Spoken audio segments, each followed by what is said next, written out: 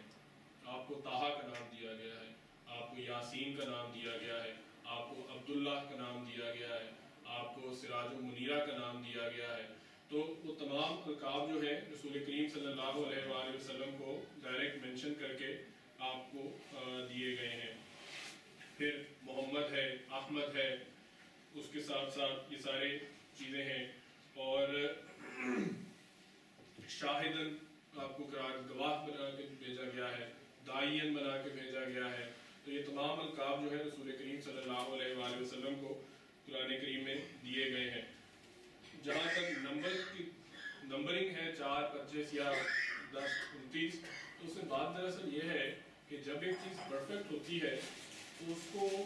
قرآن کریم جو ہے وہ خود بیان کرتا ہے کہ جو پچھلی تعلیمات میں برائی پیدا ہو گئی تھی وہ اس کو بہتر کرنے کے لیے آیا ہے اور ایک کامل تعلیم دینے آیا ہے. تو اس زمانے میں حضرت عیسیٰ علیہ السلام کے بارے میں جو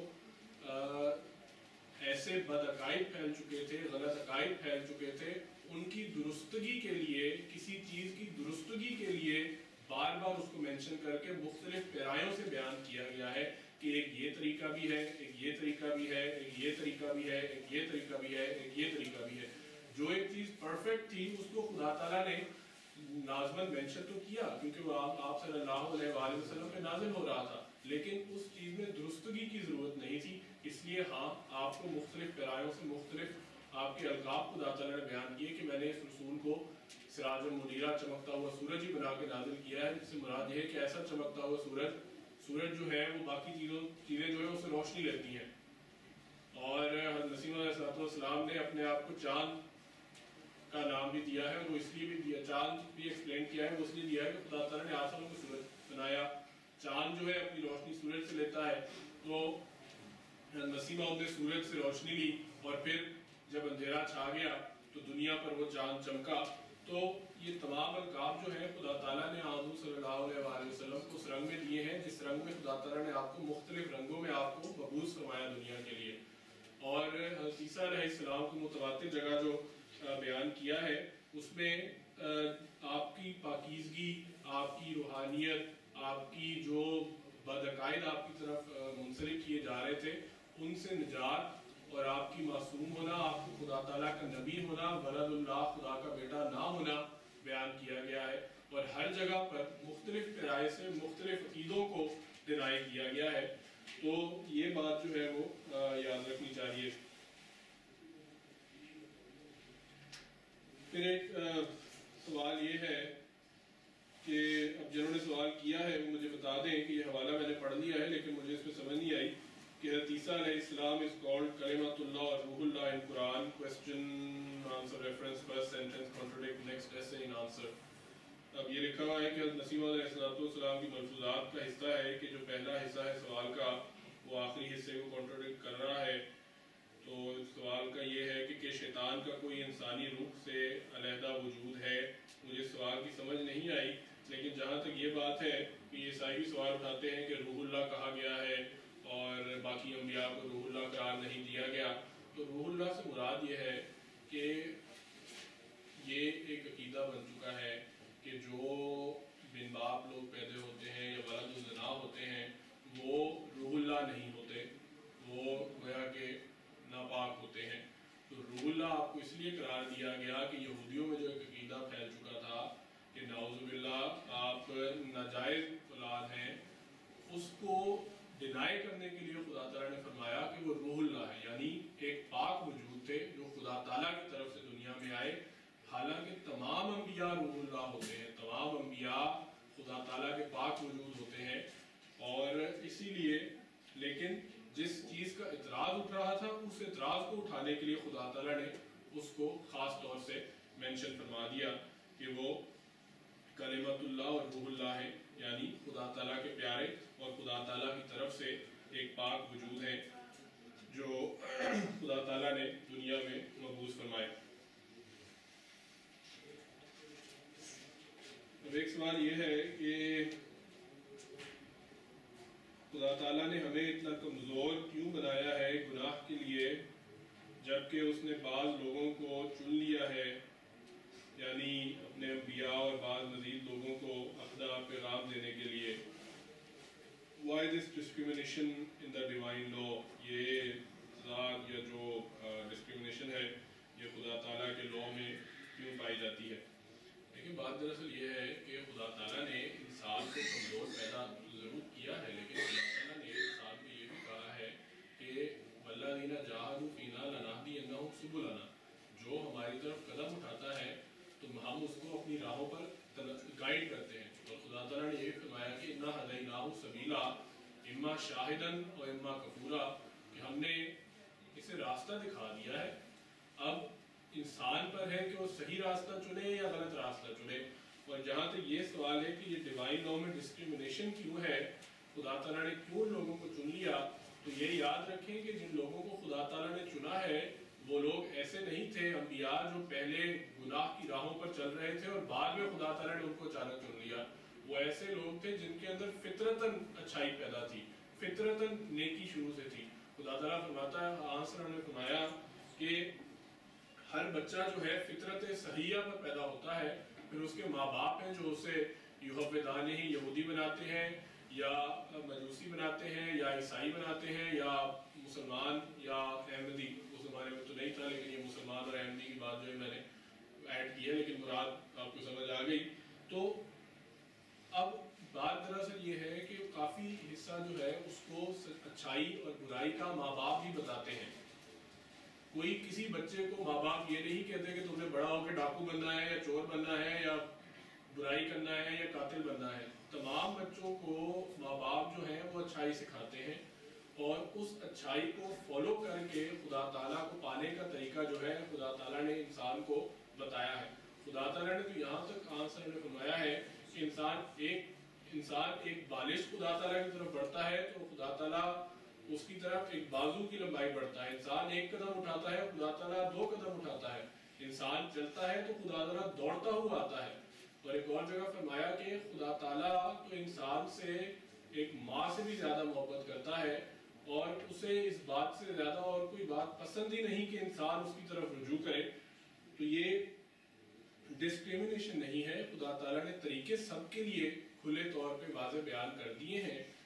ہاں، لیکن کچھ لوگوں کو راستہ دکھانے کے لیے چننا پڑتا ہے۔ اگر ہمارے لیے کوئی اگزامپل نہ ہو، انسان وہ کام کرتا ہے جب اس کے لیے ایک اگزامپل سامنے موجود ہو۔ اگر ہمارے لیے کوئی اگزامپل موجود نہ ہو کہ اچھائی کر کے یہ فضائل ملتے ہیں،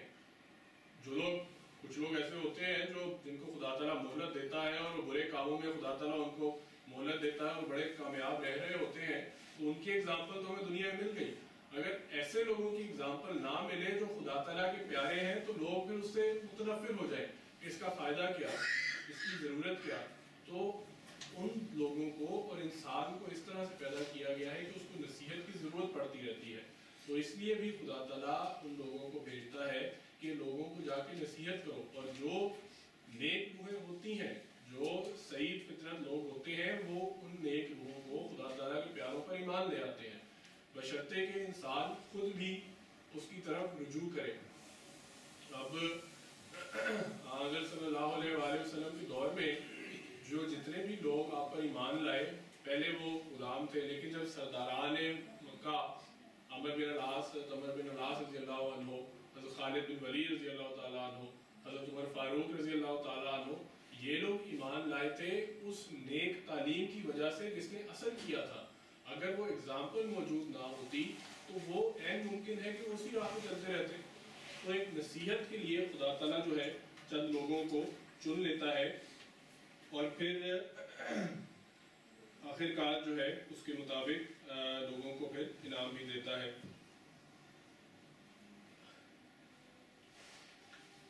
پھر ایک سوال ہے جو زیرک صاحب کی طرف سے آیا ہے کہ if we want to preach Ahmadiyyat, is there a special system which should be followed or can we do it by ourselves? Like here in Polu, do imams visit any place if asked? Here in the center, Baha'is are preaching their religion, so can we call our people here? لیکن جماعت کی تبلیغ کا کام جو ہے وہ ہر ایک احمدی کو چاہیے کہ کرے، لیکن اس میں یہ بات بھی یاد رکھنی چاہیے کہ جب آپ تبلیغ کرتے ہیں تو کاؤنٹر کوسچنز بھی ہوں گے، اور جب کاؤنٹر کوسچنز ہوں تو یہ بات یاد رکھنی چاہیے کہ پھر آ کے ان کو جواب تلاش کیا جائے، یا کسی سے پوچھ لیا جائے، یا پھر خود ان کتابوں کو کھول کر دیکھ کر سوال کیا جائے۔ اور سوال کا مطلب، سوال و جواب کا مطلب یہ نہیں ہوتا کہ آپ نے اگلے بندے کے مذہب کو نیچا دکھانا ہے، آپ نے اپنے مذہب کی جو ہے اچھائی دکھانی ہے، کسی کے مذہب کو اٹیک نہ کریں۔ خدا تعالیٰ نے قرآن میں بھی یہی فرمایا ہے کہ یہ جو کفار ہیں ان کے معبودوں کو بھی برا بھلا نہ کہو ورنہ یہ خدا تعالیٰ کو برا بھلا کہیں گے۔ تو یہ بات یاد رکھیں کہ اگر تبلیغ کر رہے ہیں تو کسی کے مذہب پر انگلی اس طرح سے نہ اٹھائیں کہ اسے دکھ پہنچے، اسے تکلیف ہو۔ ہاں اپنے مذہب کی اچھائیاں اسے ضرور بتائیں، اور اگر وہ انٹرسٹ لیتا ہے تو مزید بتائیں۔ ہاں لیکن اگر کوئی معاملہ اس طرح سے اٹھتا ہے تو اولو جایا بھی جا سکتا ہے، لیکن اس سے پہلے جو ہے وہ ایک پراپر طریقہ ہوتا ہے جس کے مطابق یہ ڈیسیجن لیا جاتا ہے، اور پھر اس کو ہاں جی کسی مناظرے اور مباحثے کا چیلنج دے کر خود شروع نہ ہو جائیں، اس کی ضرورت نہیں ہے۔ ایک سوال جو میں آیا تو نہیں لیکن میں کرنا چاہ رہا ہوں خدام سے، سوال یہ ہے کہ حضور صلی اللہ علیہ وآلہ وسلم کی سیرت اور حضرت مسیح موعود علیہ السلام کی سیرت، بے شک جواب نہ دیں، اپنے لیے خود دیکھ لیں کہ کتنوں نے کور ٹو کور کوئی نہ کوئی سیرت کی کتاب پڑھی ہے، حضور صلی اللہ علیہ وآلہ وسلم کی اور حضرت مسیح موعود علیہ السلام کی۔ کور ٹو کور سے مراد یہ ہے کہ پہلے صفحے سے لے کر آخری صفحے تک کتنوں نے کتاب کوئی نہ کوئی پڑھی ہے۔ میرے سامنے جو بیٹھے ہیں ان کے چہروں پر جو ہے وہ میرے سامنے ہے، اور جو ارد گرد باقی جگہوں پہ بیٹھے ہیں وہ اپنا بھی جائزہ لے لیں۔ اور یہ سوال میں نے اس لیے اٹھایا ہے کہ جنوری میں جب چارلی ہیبڈو کا واقعہ ہوا تھا تب متواتر خطبات میں حضور نے یہ فرمایا تھا کہ سیرت پر عمل کریں، سیرت پر عمل کریں، سیرت پر عمل کریں، اور حضور صلی اللہ علیہ وسلم کی سیرت دنیا کے سامنے پیش کریں۔ تقریروں میں وقتی جوش اٹھ جانا اس کا کوئی فائدہ نہیں، وہ یہاں سے اٹھ کے چلے گئے، وہ یہی بات ہے نا کہ کسی نے کہا کہ جی تم بڑے نیکوکاروں کی محفل میں بیٹھے ہوئے تھے تو کیا سنا؟ اس نے کہا کہ میں باہر گیا، میں نے چادر بکل اوڑھی ہوئی تھی، میں نے واپس جا کے جھاڑ لی، تو جتنی باتیں تھیں وہیں جھڑ گئی، اثر کوئی نہیں ہوا۔ تو یہ طریقہ صحیح نہیں ہے، اس لیے کچھ نہ کچھ ضرور پڑھیں، حضور صلی اللہ علیہ وآلہ وسلم کی سیرت کو پڑھیں۔ اگر سیرت نہیں پڑھیں گے تو جو خدا تعالیٰ نے آپ کو نمونہ بنایا ہے، آپ کو اخلاق حسنہ پر فائز کیا ہے، ان اخلاق کو اگر نہیں پڑھیں گے تو ان پر عمل کیسے کیا جائے گا؟ جن پر عمل کرنے کے لیے خدا تعالیٰ نے حکم دیا ہے کہ اگر تم مجھے پانا چاہتے ہو فاتبعونی، میری پیروی کرو، حضور صلی اللہ علیہ وآلہ وسلم کی پیروی کرو۔ تو یہ جو ہے دونوں سیرت کی کتب ان میں سے ضرور پڑھیں اور ان کو اپنی زندگی میں شامل کرنے کی کوشش کریں، اور کوشش کریں کہ ہر وقت مطالعے میں رہیں۔ لازمی بات نہیں کہ آپ ہفتے 2 میں پڑھ لیں دونوں کتابیں، لیکن کانسٹنٹلی کچھ نہ کچھ تو اس میں رہے۔ دوسری بات یہ ہے کہ حضرت مسیح موعود علیہ السلام کو خدا تعالیٰ نے وقت کا امام بنا کے بھیجا ہے۔ آپ نے تقریباً 90 کی کتب لکھی ہیں، اب 90 کتب ہیں، اس میں سے 60 کے قریب ایسی کتب ہیں جو تقریباً 100 سے 150 صفحے کے درمیان میں ہیں۔ ایک سال کے اندر اگر آپ روزانہ 5 صفحے پڑھیں تو 4 سے 5 سال کے اندر آپ کی تمام کتب پڑھی جاتی ہیں۔ 5 پیجز، جو آپ سب پاکستان سے ہیں 15-20 منٹ لگتے ہیں، بہت زیادہ 15-20 منٹ بہت زیادہ میں کہہ رہا ہوں 5 صفحوں پہ۔ تو کچھ خیال کریں، ہمارا کام یہاں پر ٹھیک ہے کہ وقت کی مناسبت وغیرہ وغیرہ، لیکن 5 صفحوں سے 5 صفحے اس کے کر دیں، 5 صفحے کی سیرت کے کر دیں، 10 صفحے ہیں، آدھا گھنٹہ تو ہم میرا خیال ہے صوفے پہ بیٹھ کے یہی سوچتے ہیں گزار دیتے ہیں کہ ٹی وی پہ کیا دیکھنا. تو کچھ اس طرح خیال کریں اور یہ کتابیں پڑھیں. پھر ہاں سوال جو اٹھے وہ ضرور کریں، لیکن پڑھیں ضرور. پڑھنے سے ہی علم ملتا ہے، پڑھنے سے ہی انسان کا دماغ جو ہے روشن ہوتا ہے. تو پڑھیں ضرور اور کوشش کریں کہ کوئی نہ کوئی کتاب آپ کے زیر مطالعہ رہے. میں نے اس لیے بتایا کہ تقریباً 60 کتب جو ہیں 100 سے 150 صفحات کی ہیں، چھوٹی کتب ہیں، اور کچھ ایسی ہیں جو 40-50 صفحات کی ہیں، ان میں مختصر سا مضمون بیان کیا گیا ہے. تو گزارش میں پھر کر دیتا ہوں، میں نے پہلے بھی کی ہوئی ہے کہ پڑھیں ضرور، سیرت پڑھیں، اور جو ہے نسیم علیہ السلام کی کتب جو ہے ان کو ضرور زیر مطالعہ رکھیں. اب وقت بھی ہو گیا ہے، جو چند سوالات رہ گئے ہیں ان کو میں پھر جو ہے وہ سیپریٹلی جن اقوام نے بھیجے ہیں ان کو میں دیکھ لوں گا اس طرح سے، اور کوشش کریں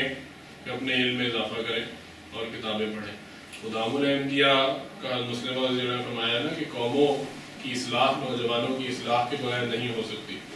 اور اصلاح کا بہترین ذریعہ ہمارے پاس جو ہے وہ المسیح موعود علیہ السلام کی کتب ہے اور حضور کے خطبات جمعہ ہیں، اور میں اس میں شامل کروں گا جو واقفین اور خطبات، بیسکلی حضور کے جتنے بھی پروگرامز ہیں، لیکن اول درجے پہ خطبات جمعہ. تو ان کی طرف بہت زور دیں اگر ہم نے اپنی زندگی میں کچھ کرنا ہے. ہاں اگر خدا نہ خواستہ تعلق توڑنا ہے اور نہیں سننا تو وہ ہماری بدبختی ہے، وہ ہماری شقاوت ہے،